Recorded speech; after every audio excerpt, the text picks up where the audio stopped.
Skip, thank you so much for being part of this. So as I mentioned to you in the email, this is part of the Historical Society of the New York Courts recording of the bar's response to pandemic project.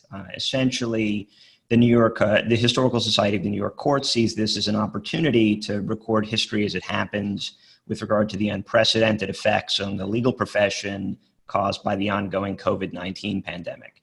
And, so for purposes of disclosure, Skip is my boss. So during this interview, when I say amazing things about his steady hand as he's steered our office through this crisis, just know that that comes right from the heart.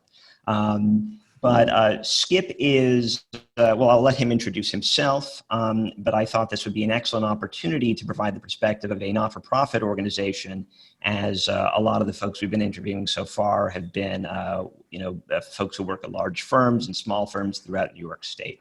So Skip, if you could just very briefly introduce yourself for the folks who might be watching. Okay, Paul Skip Laisure. Attorney in charge of Appellate Advocates, a rather large not-for-profit who contracts with New York City to provide post-conviction representation for New Yorkers who have been convicted of crimes. I've been in that role for a couple of years now, although I was one of the founding 12 people at Appellate Advocates when we started in 1996. And I've been doing criminal defense appeals since '93 when I worked for the Office of the Appellate Defender. So what kind of work does our office do in addition to criminal direct appeals? Well, we do, as you say, direct appeals from both plea cases and trial cases in both the appellate division for felony cases and the appellate term for misdemeanor cases. In addition, we have a number of other practice areas. So we represent people referred to us because of immigration consequences that their convictions have, and we do post-conviction work on their behalf to try to make their immigration situation more stable. We represent people who in SORA hearings, Sexual Offender Registration Act hearings, and the appeals therefrom. We represent human trafficking victims in their attempts to get convictions overturned, domestic violence victims in their attempts to get their sentences reduced, and general post-conviction work for even our direct appeal clients who have off-the-record claims that need to be raised. Occasionally we'll go into federal court on habeas corpus in these cases, but not very often. So, as the next question really launches right into how has COVID-19 affected our work. I mean, I've seen how it's affected what I do for the office. I've had a appellate division argument and resentencing, but you bring the bird's eye view to what's been going on. So top line, how has what we do and what Appellate Advocates does been affected by the COVID-19 pandemic? Couple of ways. Right off the top, we've really felt a moral imperative to work on behalf of our clients to get them released, if at all possible, from the very dangerous situation that they find themselves in, incarcerated with the virus running rampant through the prisons.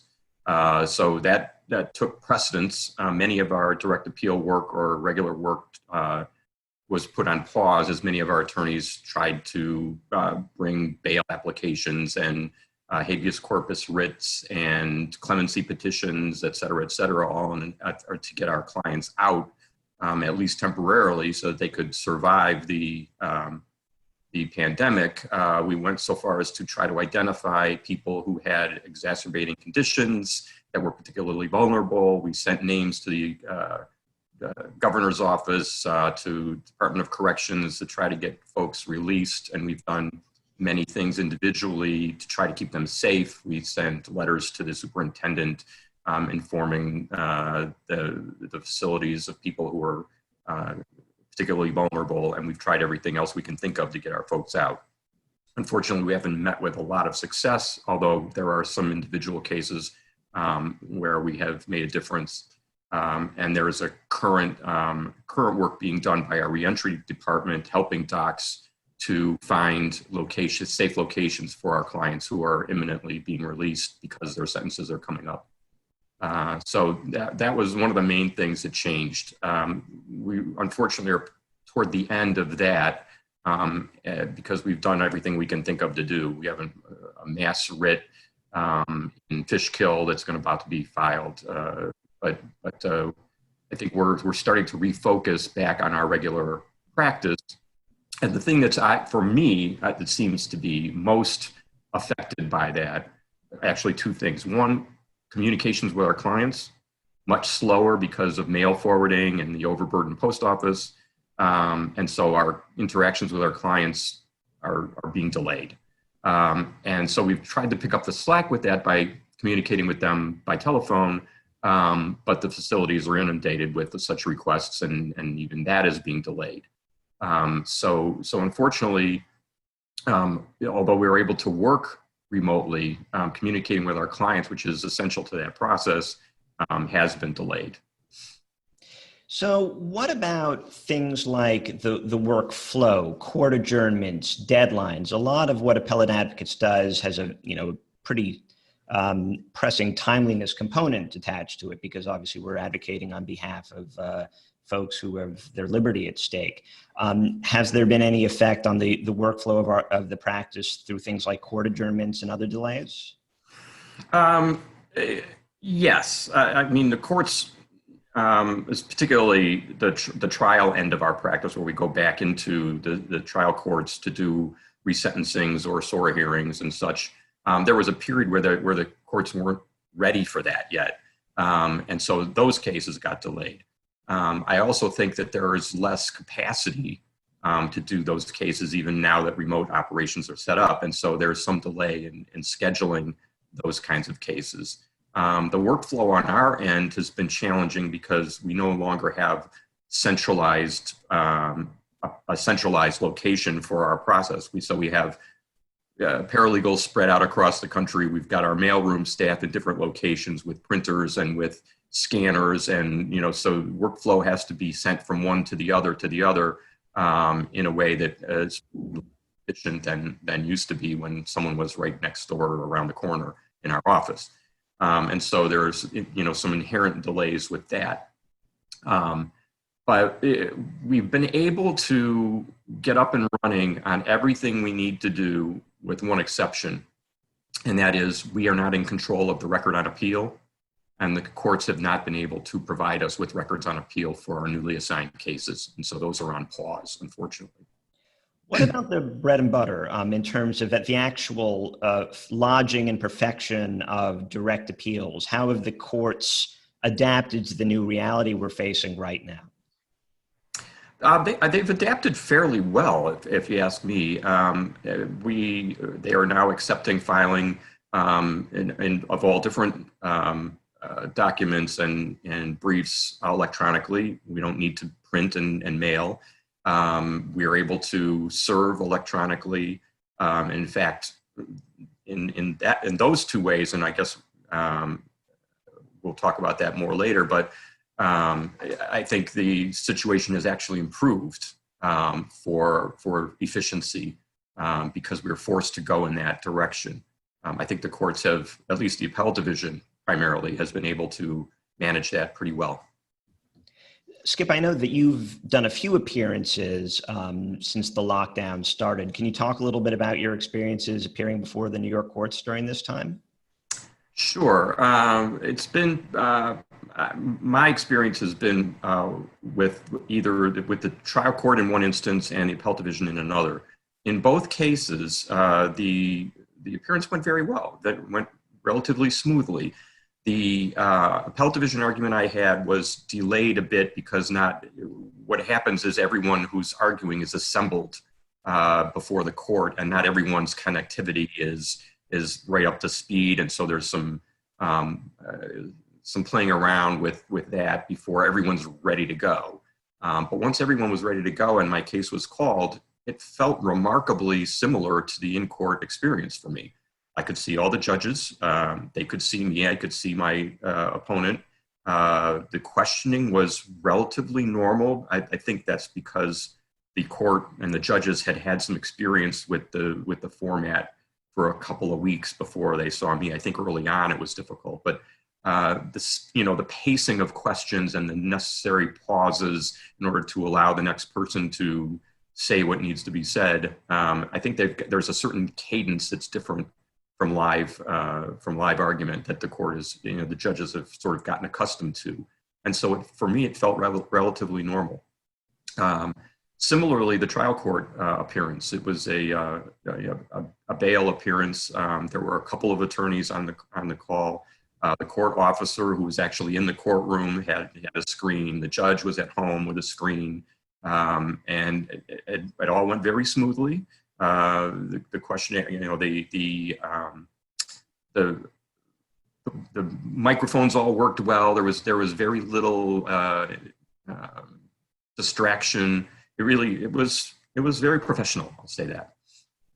I've also been very favorably impressed during my resentencing. The only glitch was we had an interpreter, and it didn't occur to me how that would completely change in the course of a remote proceeding. But when you don't have someone who can communicate directly with the person who needs an interpreter, it really gives a different flavor to the entire proceeding. Sure it did.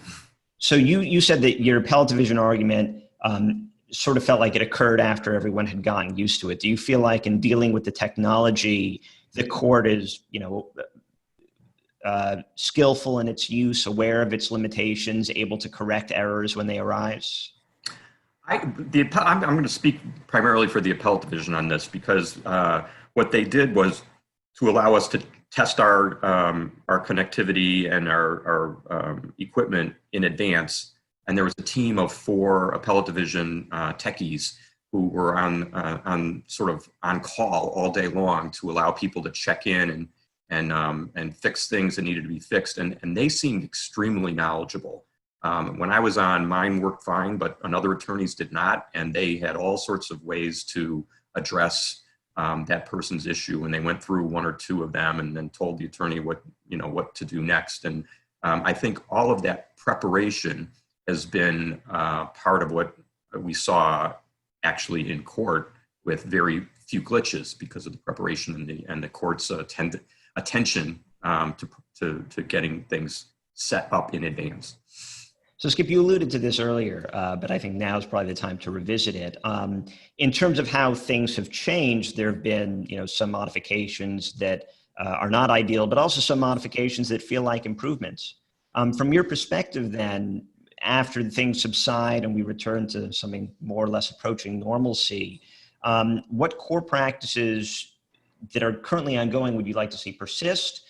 What things do you most miss from the way things used to be? And how do you see the practice moving forward after the experience we've gained from this?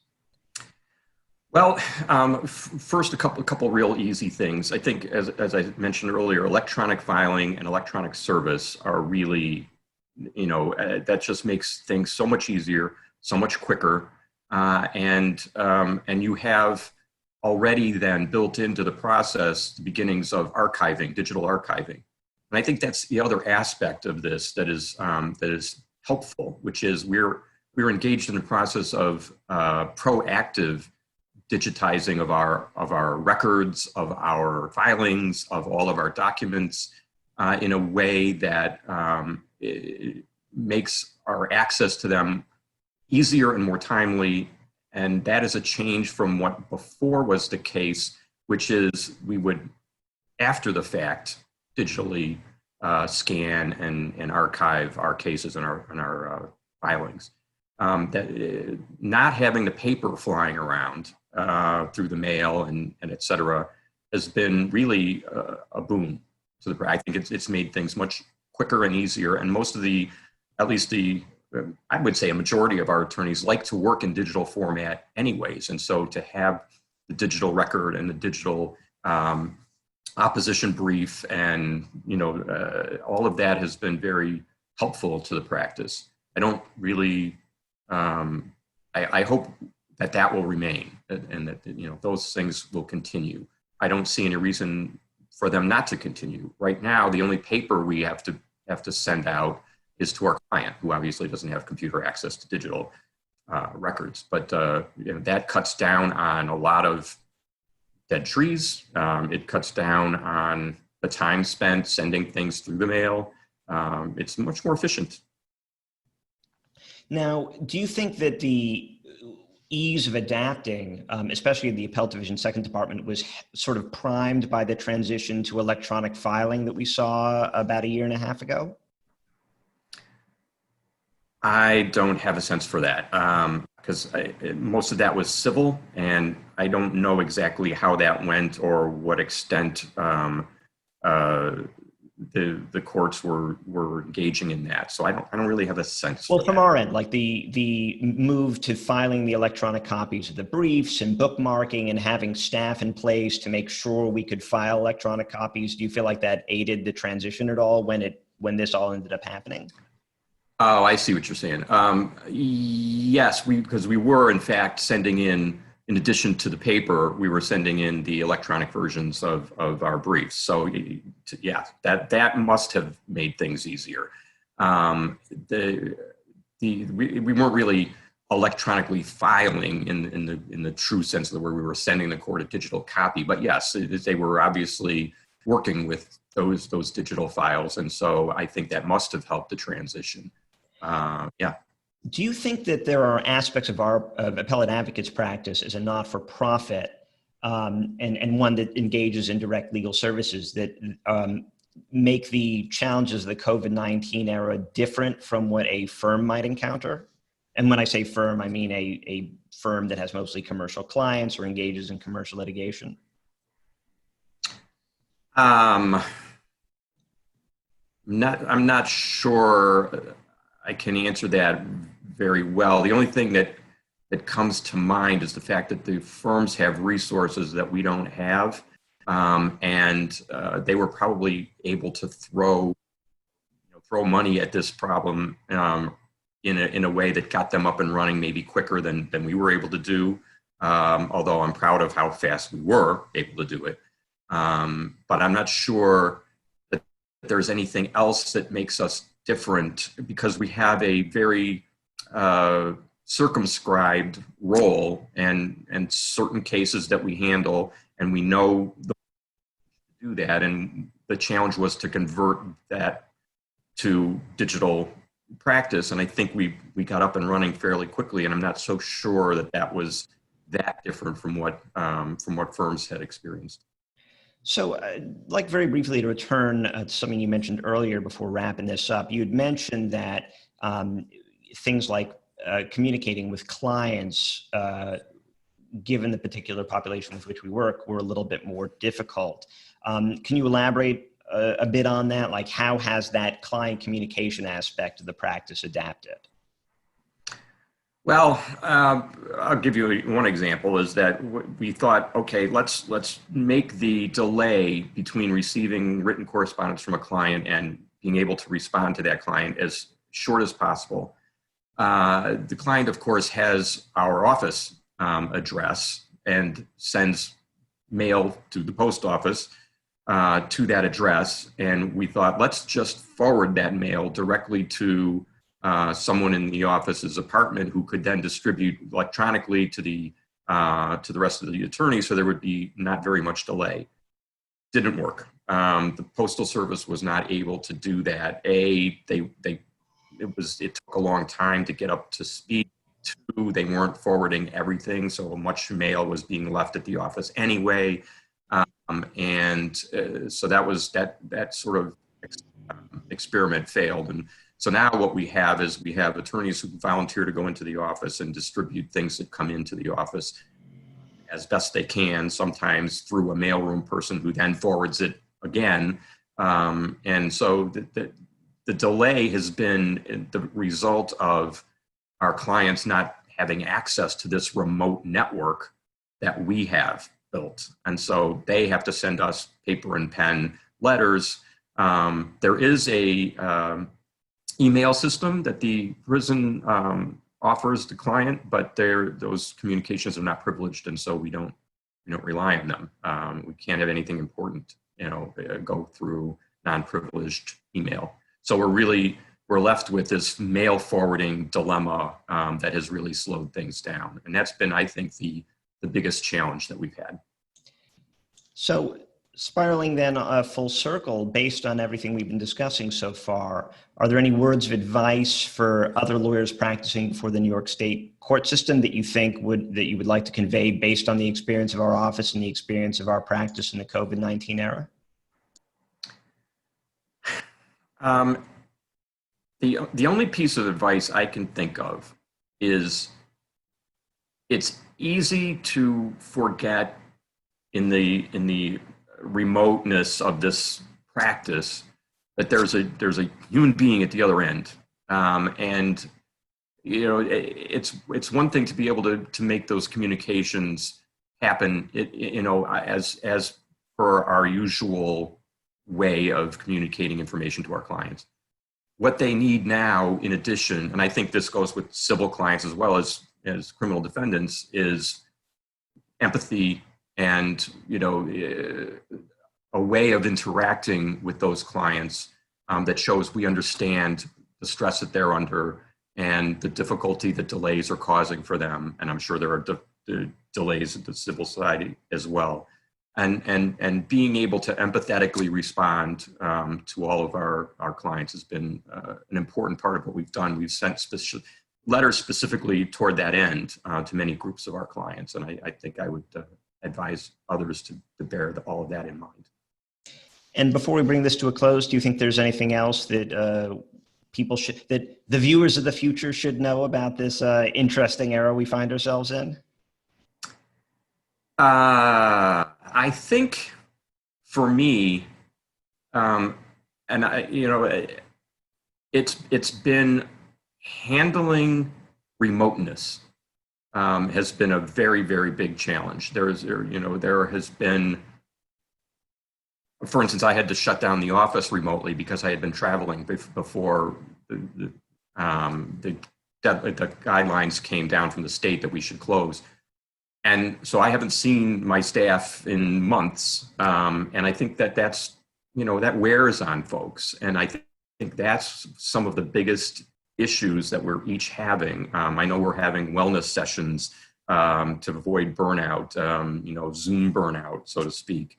And so, those of you in the future who are looking back on this, I don't know what it's like then, but now we're not used to this isolation. And that's been maybe the biggest difference personally between being a lawyer now and being a lawyer then.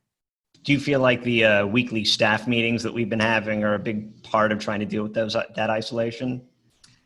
Sure. Yeah. I mean, that we didn't have weekly staff meetings before. We didn't have monthly staff meetings before necessarily because we had all this natural contact with one another in the office.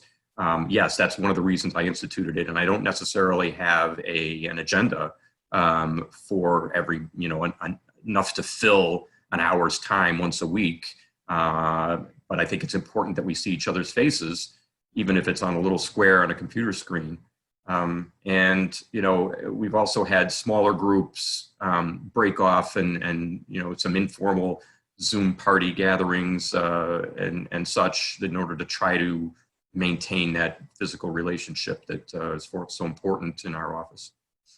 Skip, thank you so much for agreeing to do this. One of the reasons I thought it would be great to have you on board is because I really do feel like when folks ask me, how have you guys as public defenders adapted this? I'm legitimately able to say pretty well, all things considered. Things seem to be running. The aspects of our work just adapt very well to the new reality we find ourselves in. And all in all, this steering from the top has been very capable. And so I thank you so much for helping the office through this and for also sharing your thoughts on what's been going on with the folks in the Historical Society. Thanks for your kind words. And it's been a pleasure. Yeah. Thank you, Skip.